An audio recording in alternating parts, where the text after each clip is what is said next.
பற்றி எரியும் ஜோர்டானின் அகபா விமான நிலையமும் ஏனைய விமான நிலையங்கள் இலக்கு வைத்தும் தாக்குதல்களை மேற்கொள்ளப் போகும் ஈரானிய இராணுவத்தினரும் இழுத்து மூடப்பட போகும் ஜோர்டானிய வான்பரப்பும் விமான நிலையங்களும் துறைமுக பிரதேசங்களும் இஸ்ரேலிய ஆக்கிரமிப்பின் தெற்கு பிரதேசத்தில் இருக்கக்கூடிய இராணுவ கட்டளை தளத்திலிருந்து தெரித்து ஓடும் அமெரிக்காவினுடைய எரிபொருள் நிரப்பு விமானங்களும் குட்டியடிமை குவைற்றினுடைய மின்சார கட்டமைப்புகளையும் கடல் நீர் சுத்திகரிப்பு நிலையங்களையும் மீண்டும் இலக்கு வைத்த ஈரானிய ஏவுகணைகளும் பஹ்ரைனிலே பதிவாக இருக்கக்கூடிய 5க்கும் அதிகமான வெடிப்புகளும் தொடர்ச்சியான தாக்குதல்களும் ஹெர்முஸ் ஜலசந்தி பிரதேசத்திலே பற்றி எரியும் 2 எண்ணெய் கப்பல்களும் தெரித்து ஓடிய இன்னும் 2 எண்ணெய் கப்பல்களும் ஈரானின் உச்ச தலைவர் முஜ்தபா கமேனி அவர்கள் தற்போது ஈரானில் இல்லையா? அவர் பாதுகாப்பாக வேறொரு நாட்டில் தங்க வைக்கப்பட்டுள்ளாரா? ஈரானின் காக் தீவிலிருந்தும் இன்னும் ஏனைய மிக முக்கியமான தீவுகளிலிருந்தும் ஊழியர்கள் வெளியேற்றப்பட்டு வருகின்றார்களா? அமெரிக்காவின் தரைவழி தாக்குதல்களுக்கு ஈரான் முழுமையாக தயாராகிவிட்டதா? தொடர்ச்சியாக சுட்டு வீழ்த்தப்படும் அமெரிக்காவின் MQ-9 ட்ரோன்களும் லூகாஸ் ட்ரோன்களும் அமெரிக்காவின் தாக்குதலினால் ஏற்படுத்தப்பட்டிருக்கக்கூடிய இழப்புகளும் யமன் மற்றும் சிரியாவினுடைய கள நிலவரங்கள்.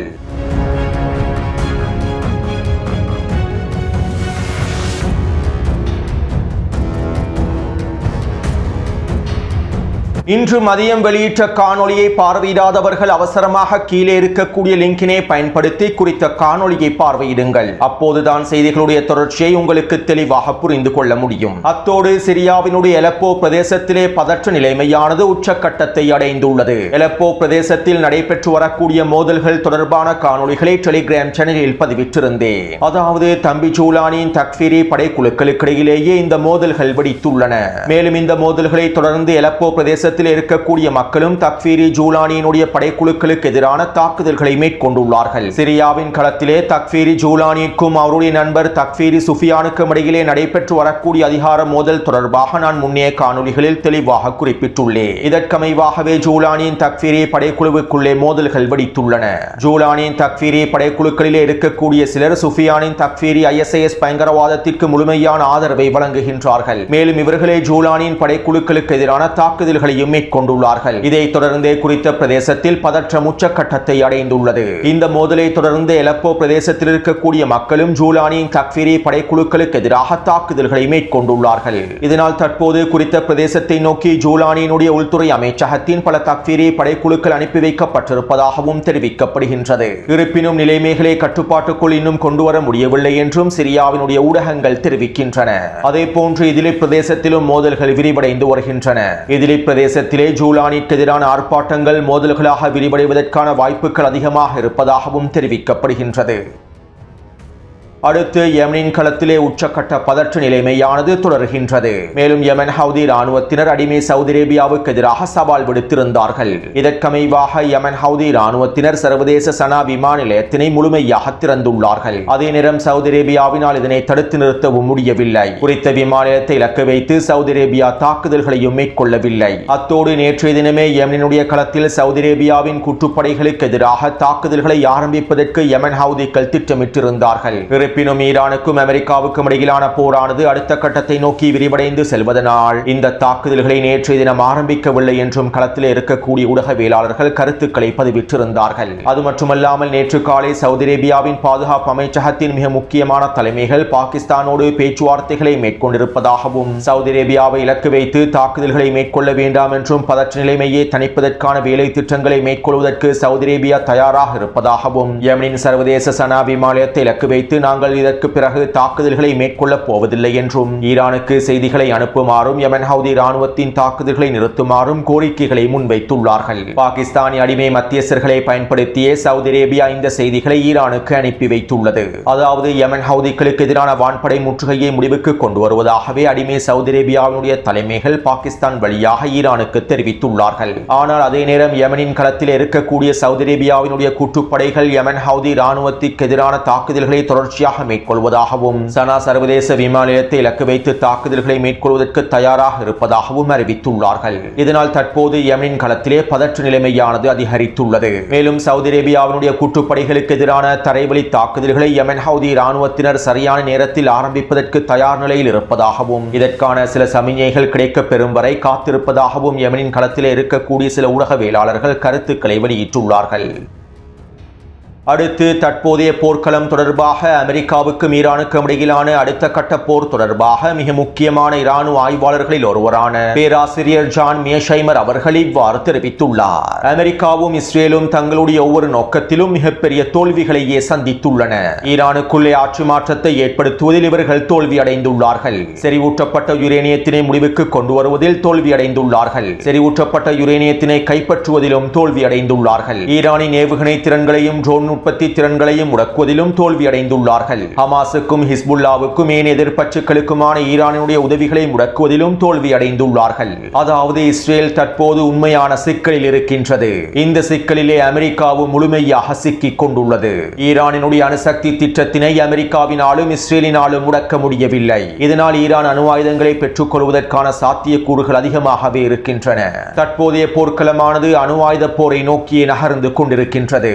ஈரானின் அணுசக்தி திறன்களை முடக்க முடியாவிட்டால், ஈரானினுடைய யுரேனியம் செறிவூட்டல்களை கைப்பற்ற முடியாவிட்டால் நிச்சயமாக இஸ்ரேல் ஈரானுக்கு எதிரான அணு ஆயுத தாக்குதல்களை மேற்கொள்ளும். என்னுடைய ஆய்வுகளுக்கு அமைவாக இதற்கான வாய்ப்புகள் அதிகமாகவே இருக்கின்றன. வெளிப்படையாக ஒரு உண்மையை கூறுவதாக இருந்தால் இந்த போரிலே அமெரிக்கா தோற்றுவிட்டது. ஈரானுக்கு எதிராக அமெரிக்காவும் இஸ்ரேலும் அறிவித்த ஒவ்வொரு வெற்றி இலக்குகளிலும் அவர்கள் தோல்வியடைந்து விட்டார்கள். அத்தோடு களத்தில் இருக்கக்கூடிய உண்மையான யதார்த்தமான விடயம் என்னவென்றால், ஈரானை தோற்கடிப்பதற்கு அமெரிக்காவிடம் எந்தவிதமான திறன்களும் இல்லை என்பதுதான். மேலும் ஈரானை தோற்கடிப்பதற்கு அமெரிக்காவிடம் எந்தவிதமான மந்திர சூத்திரமும் இல்லை. அமெரிக்கா மத்திய கிழக்கு பிராந்தியத்திலே பல தரைவழி தாக்குதல்களை மேற்கொண்டுள்ளது. பல நாடுகளுக்கு எதிராக படையெடுத்துள்ளது. இந்த சந்தர்ப்பத்திலே அமெரிக்கர்கள் பல சூத்திரங்களை பயன்படுத்தினார்கள். ஆட்சி மாற்றத்தை ஏற்படுத்துவதற்கும் குறித்த நாட்டை சிதைப்பதற்கும் அவர்களிடம் ஒரு ஃபொமியூலா காணப்பட்டது. ஆனால் அமெரிக்கர்களினால் உருவாக்கப்பட்டிருக்கக்கூடிய அவர்களுடைய அனைத்து ஃபொமியூலாக்களும் ஈரானிய களத்திலே தோல்வியடைந்து விட்டன. அவர்கள் உருவாக்கியிருக்கக்கூடிய அனைத்து சூத்திரங்களும் ஈரானிய களத்திலே செயற்படுத்த முடியவில்லை. தற்போதைய போர்க்களத்தில் டொனால்ட் ட்ரம்ப் எவ்வளவு வேண்டுமானாலும் பதற்றத்தை அதிகரிக்கலாம். ஈரானுக்குள்ளே உச்ச தாக்குதல்களை மேற்கொண்டு மத்திய கிழக்கு பிராந்தியத்தினுடைய ஸ்திரத்தன்மையை முழுமையாக சீர்குலைத்து விடலாம். ஆனால் பதற்றத்தை அதிகரிப்பதனால் எந்தவிதமான பயனும் கிடைக்கப் போவதில்லை. ஏனென்றால் ஈரானியர்கள் ஒவ்வொரு விஷயத்திலும் அமெரிக்கர்களுக்கு சமமாகவே போட்டியிடுகின்றார்கள். என்னை பொறுத்தவரையில் அமெரிக்காவை விட ஈரானியர்கள் ஒரு படி முன்னோக்கி இருக்கின்றார்கள். அமெரிக்கா அடுத்ததாக என்ன செய்ய போகின்றது என்பதனை ஈரானியர்கள் முன்கூட்டியே தெரிந்து கொள்கின்றார்கள். அமெரிக்காவினுடைய அனைத்து காய் நகர்த்தல்களையும் அவர்கள் வேகமாக கணித்து விடுகின்றார்கள். அதே போன்று அமெரிக்காவுக்கு ஈரானிய களத்தில் இருக்கக்கூடிய மிகப்பெரிய சவாலாக ஈரானிய மக்களே காணப்படுகின்றார்கள். ஈரானிய மக்களுடைய உறுதி அமெரிக்க இராணுவத்தை ஆட்டி படைக்கின்றது. களத்தினுடைய உண்மையான யதார்த்தம் இதுதான். இந்த நிலைமையானது அமெரிக்காவுக்கு ஏற்பட்டிருக்கக்கூடிய மிகப்பெரிய தோல்வியாகும். மேலும் இந்த தோல்வியிலிருந்து அமெரிக்கா மீண்டு வருவது என்பது அவ்வளவு விலகுவான விடயமும் அல்ல என்பதே இங்கிருக்கக்கூடிய இன்னும் ஒரு மிக முக்கியமான உண்மையாகும் என பேராசிரியர் மிஷர் ஷைமர் அவர்கள் தெரிவித்துள்ளார். அடுத்து அமெரிக்கா கடந்த 2 நாட்களுக்குள்ளே ஈரானுக்கு எதிராக மேற்கொண்ட தாக்குதல்களில் ஈரானிய பாலங்கள் இலக்கு வைத்தும் வீதிகள் இலக்கு வைத்தும் மேற்கொள்ளப்பட்டிருக்கக்கூடிய தாக்குதல்கள் முக்கியமானவையாக அமைந்திருந்தன. இந்த தாக்குதல்களுக்காக பல மில்லியன் டாலர்களை செலவழித்திருந்தது. இருப்பினும் வெறும் 12 மணித்தியாலத்திற்குள்ளேயே அமெரிக்காவினால் இலக்கு வைக்கப்பட்டிருக்கக்கூடிய அனைத்து பாலங்களையும் ஈரானியர்கள் சரி செய்து விட்டார்கள். மேலும் அதிகளவான பாலங்களுக்கு அருகாமையிலேயே புதிய வீதிகளையும் அமைத்து விட்டார்கள். முன்னைய காணொளிகளிலும் இவை தொடர்பாக தெளிவாக குறிப்பிட்டிருந்தேன். இருப்பினும் அமெரிக்காவின் ஒரே ஒரு தாக்குதல் மாத்திரம் ஈரானிய களத்தில் விளைவுகளை ஏற்படுத்தியுள்ளது. அதாவது பந்தர் அப்பாஸ் துறைமுகத்தை நோக்கி பயணிக்கக்கூடிய மிக முக்கியமான சுரங்கப்பாதை ஒன்று காணப்படுகின்றது. மலைகளை குடைந்து உருவாக்கப்பட்டிருக்கக்கூடிய இந்த டனலின் வழியாகவே சில போக்குவரத்துக்கள் நடைபெற்றிருந்தன. மேலும் குறித்த டனலை இலக்கு வைத்து சுரங்கப்பாதையை இலக்கு வைத்து அமெரிக்கா தாக்குதல்களை மேற்கொண்டிருந்தது. இந்த தாக்குதலினால் குறித்த சுரங்கப்பாதையானது தடைப்பட்டுள்ளது. இந்த சுரங்கப்பாதையானது மிக நீண்ட சுரங்கப்பாதை என்பதனால் அவசரமாக குறித்த சுரங்கப்பாதையை ஈரானினால் சரி செய்ய முடியவில்லை. இதனால் அதிகளவான போக்குவரத்துக்கள் குறித்த சுரங்கப்பாதையை பயன்படுத்தாமல் பல கிலோமீட்டர்கள் சென்று சுற்றி செல்லக்கூடிய நிலைமையே ஏற்பட்டுள்ளது. பாலங்கள் இலக்கு வைத்தும் சுரங்கப்பாதைகள் இலக்கு வைத்தும் அமெரிக்கா மேற்கொண்டிருக்கக்கூடிய தாக்குதல்களில் குறித்த தாக்குதல் மாத்திரமே ஈரானிய களத்தில் விளைவுகளை ஏற்படுத்தியுள்ளது. அதே போன்று இன்று அதிகாலை அமெரிக்கா ஈரானினுடைய குவேர் அணுமின் நிலையத்தை இலக்கு வைத்து தாக்குதல்களை மேற்கொண்டிருந்தது. குறித்த அணுமின் நிலையத்திற்கு அருகாமையில் இருக்கக்கூடிய ஜெனரேட்டர்களை இலக்கு வைத்து இந்த தாக்குதல்கள் மேற்கொள்ளப்பட்டிருந்தன. மேலும் இந்த தாக்குதலுக்கு பதிலடியாக இப்படியாகவே இன்று காலை ஈரான் குவைற்றில் இருக்கக்கூடிய மின்சார கட்டமைப்பை இலக்கு வைத்தும் கடல்நீர் சுத்திகரிப்பு நிலையத்தை இலக்கு வைத்தும் மீண்டும் தாக்குதல்களை மேற்கொண்டிருந்தது. நேற்றைய தினம் மேற்கொண்டிருந்த தாக்குதல்களில் குறித்த மின்சார கட்டமைப்புகளும் கடல்நீர் சுத்திகரிப்பு நிலையங்களும் சேதமடைந்திருந்தன. இப்படியான நிலைமையிலேயே இன்று காலை குறித்த தளங்களின் ஏனைய பகுதிகளை இலக்கு வைத்தும் ஈரான் தாக்குதல்களை மேற்கொண்டுள்ளது. மேலும் இதனை குவைற்றினுடைய அடிமை அரசாங்கமும் உறுதிப்படுத்தியுள்ளது. இதற்கான ஆதாரங்களையும் டெலிகிராம் சேனலில் பதிவிட்டுள்ளேன். அத்தோடு குவைற்றுக்குள்ளே இருக்கக்கூடிய 8 கடல் நீர் சுத்திகரிப்பு நிலையங்களில் 2 கடல் நீர் சுத்திகரிப்பு நிலையங்கள் முழுமையாக மூடப்பட்டு விட்டன. மேலும் ஈரானினுடைய அடுத்த கட்ட தாக்குதல்கள் ஏனைய 6 சுத்திகரிப்பு நிலையங்களை இலக்கு வைத்து மேற்கொள்ளப்படும் என்றும் ஈரானிய ஊடகங்கள் தெரிவித்துள்ளன. அத்தோடு போரானது அடுத்த கட்டத்தை நோக்கி நகர்ந்து கொண்டிருக்கக்கூடிய நிலைமையில் ஈரானிய உச்ச தலைவர் முஜ்தபா கமேனி தொடர்பான பல பிரச்சாரங்களும் ஆரம்பிக்கப்பட்டுள்ளன. இஸ்ரேலிய ஆக்கிரமிப்பு ஊடகங்களும் அடிமை சவுதி அரேபியாவினுடைய அல் ஹத்தாத் ஊடகங்களுமே இந்த பிரச்சாரங்களை ஆரம்பித்துள்ளன. இதற்கமைவாக சவுதி அரேபியாவின் அல் ஹத்தாத் ஊடகமும் இஸ்ரேலிய ஆக்கிரமிப்பின் சேனல் 12 ஊடகமும் இவ்வாறு தெரிவித்துள்ளன. ஈரானின் உச்ச தலைவர் முஜ்தபா கமேனி அவர்கள் ஈரானுக்குள்ளே இல்லை. அவர் ஈரானுக்குள்ளே இருப்பதற்கான எந்தவிதமான அறிகுறிகளும் தென்படவில்லை. நவீன கண்காணிப்பு முறைகளை பயன்படுத்தி ஈரானிய உச்ச தலைவர் தொடர்பான கண்காணிப்புகள் மேற்கொள்ளப்பட்டிருந்தன. இந்த கண்காணிப்புகளின் முடிவுகளுக்கு அமைவாக ஈரானிய உச்ச தலைவர் முஜ்தபா கமேனி அவர்கள் ஈரானுக்குள்ளே தற்போது இல்லை என்பது உறுதி செய்யப்பட்டுள்ளது. ஈரானிய உச்ச தலைவர் வெளியிடக்கூடிய கருத்துக்கள் அனைத்தும் அவருடைய கருத்துக்கள் அல்ல. ஈரானிய IRGC ராணுவத்தின் தலைமை அதிகாரி வஹதி அவர்களே இந்த கருத்துக்களையும் அறிக்கைகளையும் ஈரானிய உச்ச தலைவருடைய பெயரில் வெளியிட்டு வருகின்றார்கள் என குறித்த ஊடகங்கள் செய்திகளில் குறிப்பிட்டுள்ளன. அத்தோடு உண்மையிலேயே ஈரானிய உச்ச தலைவர் முஜ்தபா கமேனி அவர்கள் ஈரானை விட்டு செல்லவில்லை. அவர் ஈரானுக்குள் தான் பாதுகாப்பாக வைக்கப்பட்டுள்ளார். மேலும் அவர் ஈரானை விட்டு சென்றிருந்தால் பாதுகாப்பான வேறு இடத்தில் இருந்திருந்தால் காணொலி ஒன்றின் மூலமாக தோன்றி அனைவருக்கும் கருத்துக்களை வெளிப்படுத்தி இருப்பார். அவர் ஈரானுக்குள் இருப்பதன் காரணமாகவே எழுத்து வடிவில் செய்திகளை பரிமாற்றுகின்றார். அத்தோடு ஈரானிய உச்ச தலைவர் முஜ்தபா கமேனி அவர்கள் இருக்கக்கூடிய இடத்தினை அமெரிக்காவினாலும் இஸ்ரேலிய ஆக்கிரமிப்பினாலும் கண்டுபிடிக்க முடியவில்லை. இதனாலேயே இவ்வாறான போலி பிரச்சாரங்களை மேற்கொண்டு ஈரானிய மக்களிடத்திலே சந்தேகத்தை அதிகரிக்க செய்து ஈரானிய உச்ச தலைவரை எப்படியாவது வெளியே வரச் செய்து அவரை இலக்கு வைத்து தாக்குதல்களை மேற்கொள்வதற்கே இவர்கள் திட்டமிடுகின்றார்கள். ஈரானிய உச்ச தலைவர் முஜ்தபா கமேனி அவர்கள் இருக்கக்கூடிய இடத்தை கண்டுபிடிப்பதற்காகவே இவ்வாறான போலி பிரச்சாரங்கள் மேற்கொள்ளப்படுகின்றது என ஈரானிய ஆய்வாளர்களும் கருத்துக்களை வெளியிட்டுள்ளார்கள்.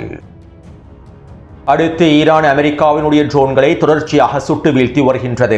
40 நாள் போரிலே 30க்கும் அதிகமான அமெரிக்காவின் MQ-9 ட்ரோன்கள் சுட்டு வீழ்த்தப்பட்டிருந்தன.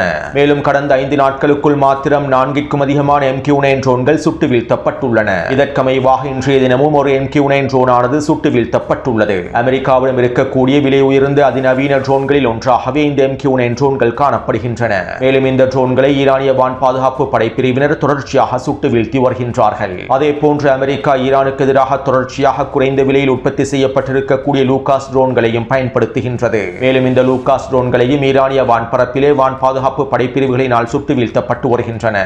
கடந்த 5 நாட்களுக்குள் மாத்திரம் டசன் கணக்கான லூகாஸ் ஏவுகணைகளை ஈரான் சுட்டு வீழ்த்தி இருப்பதாக தெரிவிக்கப்படுகின்றது. அடுத்து ஈரானின் தண்டபோல்ட் தாக்குதல்களினால் அமெரிக்காவுக்கு மிகப்பெரிய இழப்புகள் ஏற்படுத்தப்பட்டுள்ளன. கடந்த 48 மணி நேரத்திற்குள்ளே ஈரான் மேற்கொண்டிருக்கக்கூடிய தாக்குதல்களினால் அமெரிக்காவும் இஸ்ரேலிய ஆக்கிரமிப்பும் ஒட்டுமொத்த மேற்குலகமும் மிரண்டு போயுள்ளன. அமெரிக்காவினுடைய சமன்பாடுகள் அனைத்தும் தலைகீழாக மாற்றப்பட்டுள்ளன. அமெரிக்காவின் பாய்லிங் ஃப்ராக் தாக்குதல் திட்டங்களும் தலைகீழாக மாற்றப்பட்டுள்ளன. இப்படியான நிலைமையில் இன்று காலையிலேயே டொனால்ட் ட்ரம்ப் அவசரமாக பாதுகாப்பு சபை கூட்டத்தினையும் கூட்டியுள்ளார். ஈரானினுடைய தாக்குதல்களுக்கு உச்ச பதிலடிகளை வழங்குவது தொடர்பாகவும் ஹெர்முஸ் ஜலசந்தி பிரதேசத்தை கைப்பற்றுவது தொடர்பாகவும் ஈரானுக்கு எதிரான அடுத்த கட்ட இராணுவ நடவடிக்கைகள் தொடர்பாகவும் குறித்த பாதுகாப்பு சபை கூட்டத்திலே டொனால்ட் ட்ரம்ப் விசேட கலந்துரையாடல்களை மேற்கொண்டிருப்பதாக தற்போது பல தகவல்கள் வெளியாகியுள்ளன. அதாவது ஈரானுக்கு எதிரான அடுத்த கட்ட உச்ச தாக்குதல்களை மேற்கொள்வதற்கு விசேட கலந்துரையாடல்கள் பரபரப்பான நிலைமையில் மேற்கொள்ளப்பட்டுள்ளது. மேலும் இப்படியான நிலைமையில் ஈரானுக்கு எதிரான அடுத்த கட்ட தாக்குதல்கள் தொடர்பாக நெட்டன்யாஹூ டொனால்ட் ட்ரம்புக்கு முன்மொழிவு ஒன்றை அனுப்பி வைத்திருப்பதாகவும் தகவல்கள் வெளியாகியுள்ளன.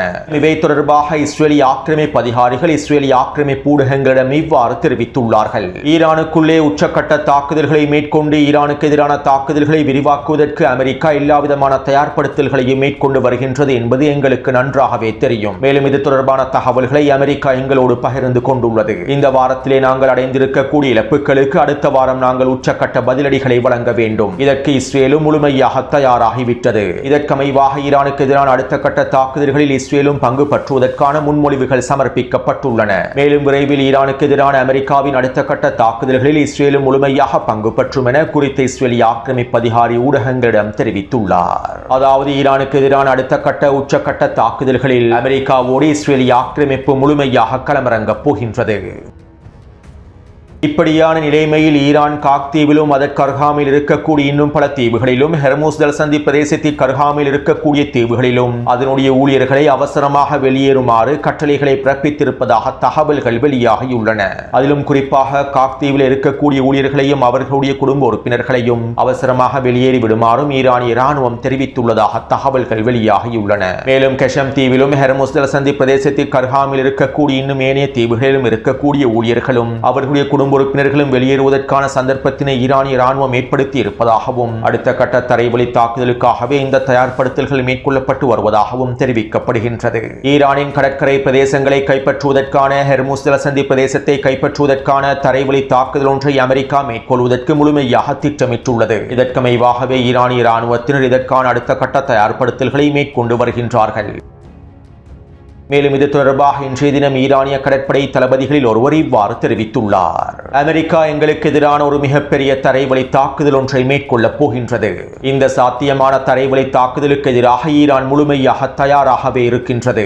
உண்மையிலேயே நாங்கள் இந்த தரைவழி தாக்குதலுக்காக காத்துக் கொண்டிருக்கின்றோம். அமெரிக்காவுக்கு மறக்க முடியாத பாடங்களை கற்பிப்பதற்காக நாங்கள் காத்துக் கொண்டிருக்கின்றோம். எங்களுடைய கடற்படையினர் பாரசீக வளைகுடா பிரதேசத்திலே முழுமையாக தயாராகவே இருக்கின்றார்கள். மேலும் அமெரிக்காவினுடைய தரைவழி தாக்குதல்கள் இந்த மத்திய கிழக்கு பிராந்தியத்தையே தலைகீழாக மாற்றப் போகின்றது. இதற்கமைவாக நாங்கள் அனைத்து தயார்படுத்தல்களையும் முடித்துவிட்டோம். அமெரிக்காவின் வருகைக்காகவே காத்திருக்கின்றோம் என குறித்த கடற்படை தளபதி தெரிவித்துள்ளார். அத்தோடு இன்று காலையிலிருந்து ஐரோப்பிய நாடுகளில் இருக்கக்கூடிய இராணுவ கட்டளை தளங்களிலிருந்து அமெரிக்காவின் அதிகளவான போர் விமானங்களும் எரிபொருள் நிரப்பு விமானங்களும் மத்திய கிழக்கை நோக்கி நகர்ந்து கொண்டிருக்கின்றன. தரைவழி தாக்குதல்களுக்காக பயன்படுத்தப்படக்கூடிய ஏட்டன் வார்தோக் போர் விமானங்கள் ஜோர்டானிய களத்திலே களமிறக்கப்பட்டிருந்தன. இன்றைய தினம் மேலதிகமாக இன்னும் 15க்கும் அதிகமான ஏட்டன் வார்தோக் போர் விமானங்கள் இஸ்ரேலிய ஆக்கிரமிப்பை நோக்கி களமிறக்கப்பட்டிருப்பதாக தெரிவிக்கப்படுகின்றது. அதேபோன்று பிரித்தானியாவிலிருந்து 25க்கும் அதிகமான F-35 போர் விமானங்கள் இன்றைய தினம் மத்திய கிழக்கை நோக்கி நகர்த்தப்பட்டுள்ளன. இஸ்ரேலிய ஆக்கிரமிப்பின் இராணுவ கட்டளை தளங்களிலேயே குறித்த F-35 போர் விமானங்கள் களமிறக்கப்பட போவதாகவும் தெரிவிக்கப்படுகின்றது. அதாவது அடுத்த கட்ட தரைவழி தாக்குதலுக்காகவும் ஈரானுக்கு எதிரான உச்ச தாக்குதல்களுக்காகவும் அமெரிக்கா அவசரமாக விமானப்படைகளையும் ஏனைய படைப்பிரிவுகளையும் மத்திய கிழக்கை நோக்கி நகர்த்தி வருகின்றது.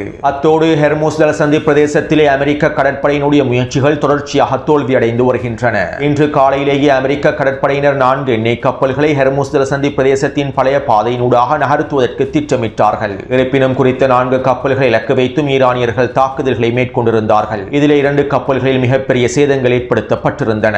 இதைத் தொடர்ந்து ஏனைய 2 கப்பல்களும் தெரித்து ஓடிவிட்டன. ஹெர்முஸ் ஜலசந்தி பிரதேசத்தை கடக்காமலேயே பின்வாங்கிவிட்டன. அத்தோடு இந்த கப்பல்கள் ஐக்கிய அரபு அமீரகம், சவுதி அரேபியா மற்றும் கத்தாரினுடைய கப்பல்கள் என்றும் தெரிவிக்கப்படுகின்றது. அடுத்து இன்று மதியம் பஹ்ரைனை இலக்கு வைத்து ஈரான் அடுத்த கட்ட தாக்குதல்களை ஆரம்பித்திருந்தது. பஹ்ரைனில் இருக்கக்கூடிய தளங்களை இலக்கு வைத்தும் ராடர் கருவிகளை இலக்கு வைத்தும் அமெரிக்க அதிகாரிகள் சிப்பாய்கள் தங்கியிருக்கக்கூடிய பிரதேசங்களை இலக்கு வைத்துமே இந்த தாக்குதல்கள் மேற்கொள்ளப்பட்டிருந்தன. இந்த தாக்குதலிலே 4 வெடிப்புகள் பதிவாக இருப்பதாக தெரிவிக்கப்படுகின்றது. இதைத் தொடர்ந்து இன்று மாலை ஜோர்டானை இலக்கு வைத்து அடுத்த கட்ட தாக்குதல்களை ஆரம்பித்திருந்தது. அதிலும் குறிப்பாக ஜோர்டானினுடைய அக்கபா பிரதேசத்திலே இருக்கக்கூடிய கிங் ஹுசைன் விமான நிலையத்தை இலக்கு வைத்து இந்த தாக்குதல்கள் மேற்கொள்ளப்பட்டன.